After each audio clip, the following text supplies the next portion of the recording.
നമസ്കാരം, സിവ ഹസൻ. ഞാനിപ്പോൾ ഉള്ളത് മഹാരാജ ഗോൾഡ് ആൻഡ് ഡയമണ്ട് ജ്വല്ലറിയിലാണ് കേട്ടോ. നല്ല ലൈറ്റ് വെയ്റ്റ് ആഭരണങ്ങളുടെ കളക്ഷൻസ് ഉണ്ട് എന്ന് പറഞ്ഞിട്ടാണ് ഇവിടെ ഞാൻ എത്തിയിരിക്കുന്നത്.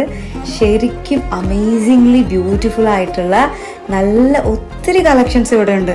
നല്ല തിന്നായിട്ടുള്ള ലൈറ്റ് വെയ്റ്റ് ചെയിൻ ഉണ്ട്, വളയുണ്ട്, ബ്രേസ്ലെറ്റ് ഉണ്ട്, മോതിരങ്ങളുണ്ട്. എന്തോരം കളക്ഷൻസാ. ശരിക്കും പറഞ്ഞു കഴിഞ്ഞാൽ എല്ലാം അങ്ങ് എടുക്കാനൊക്കെ തോന്നും. പക്ഷെ ഗോൾഡിന് ഇച്ചിരി വില കൂടുതലായതുകൊണ്ട് നമ്മൾ കുറച്ചേ എടുക്കാൻ പറ്റുള്ളൂ അല്ലേ. പക്ഷെ നല്ല രസമുള്ള കളക്ഷൻ ഉണ്ട്. ഉറപ്പായിട്ടും ഇവിടെ ഒരു തവണയെങ്കിലും ഒന്ന് വിസിറ്റ് ചെയ്ത് നോക്കണം.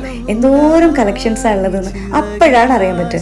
ഇതേ നോക്കിയേ, എന്തൊക്കെ തരത്തിലാണ് ഡിസൈൻസ് ഉള്ളത്. അത് മാത്രമല്ല കസ്റ്റമൈസേഷനും ഇവിടെ ഉണ്ട്. അപ്പൊ എന്തായാലും അടുത്ത ട്രിപ്പ് അതെന്തായാലും മഹാരാജയിലേക്ക് തന്നെ വിട്ടോട്ടോ. Maharaja Gold and Diamonds, India and UAE.